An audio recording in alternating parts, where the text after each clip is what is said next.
பங்குச் சந்தையில் நுழைவது எப்படி? அதில் முதலீடு செய்தால் லாபம் சம்பாதிக்க முடியுமா? பங்குகளை வாங்க, விற்க தேவையான கணக்குகள் எங்கே? யாரிடம் ஆரம்பிக்க வேண்டும்? இது பற்றிய சந்தேகங்களுக்கெல்லாம் விடையளிக்கிறது இந்த செய்தி தொகுப்பு.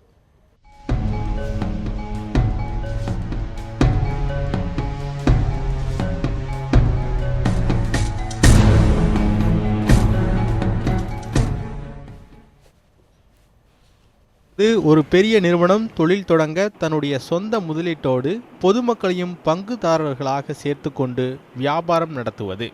இதில் லாபமும் நட்டமும் இரு தரப்பினரையும் சாரும். பங்குச்சந்தையில் நேரடியாக முதலீடு செய்ய முடியாது. அதற்கென செபி அனுமதி பெற்ற ஒரு தரகு நிறுவனம் மூலம் மட்டும் பங்குச்சந்தையில் முதலீடு செய்ய முடியும். பங்குச்சந்தையில் 2 விதமான கணக்குகள் உள்ளன. ஒன்று ட்ரேடிங் கணக்கு. இந்த கணக்கின் மூலம் பங்குகளை வாங்க விற்க முடியும். மற்றொன்று டிமேட் கணக்கு. இந்த கணக்கில் நல்ல பங்குகளை சேமிக்க முடியும். கணக்கை தொடங்குவதற்கு முன்பு தேவையானவை: உங்களது புகைப்படம், பேன் கார்டு, முகவரி சான்று, வங்கி கணக்கு சான்று, ரத்து செய்யப்பட்ட காசோலை. கணக்கை தொடங்குவதற்கு முன்பு நாம் கவனமாக பார்க்க வேண்டியவை: நல்ல தரகு நிறுவனமா? செபியிடம் அங்கீகாரம் வாங்கப்பட்ட எண் உள்ளதா? குறைவான தரகுதான் வசூலிக்கின்றார்களா?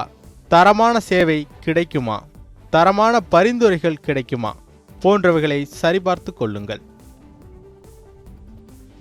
இலவசமாக கணக்கை தொடங்கவும் நிறைய நிறுவனங்கள் உள்ளன. ஆனால் தக்க சமயத்தில் சரியான பரிந்துரையும் சேவையும் அளிக்குமா என்பதை முன்பே தெரிந்து கொள்ள வேண்டும். பங்குச்சந்தை முதலீடு லாபம் தருமா என்ற கேள்வி பலரிடமும் உள்ளது. நிச்சயமாக கவனமுடன் செயல்பட்டால் பங்குச்சந்தையும் நல்ல லாபம் தரும். இதற்கு அரசும் நிறைய சலுகைகளை தருவதாக கூறுகிறார் பங்குச்சந்தை நிபுணர் TR அருள்ராஜன். பங்கு சந்தை என்பது ஒரு சிறப்பான இடத்தில் தற்போது இருந்து கொண்டிருக்கிறது.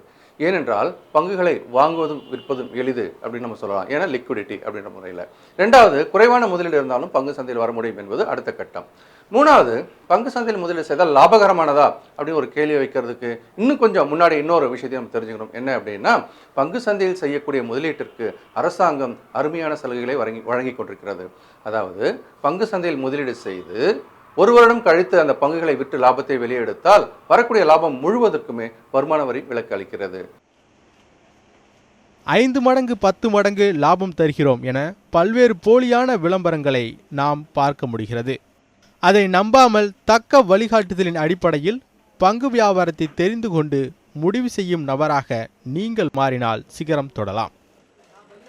முருகேசன், நியூஸ் 7 தமிழ், சென்னை.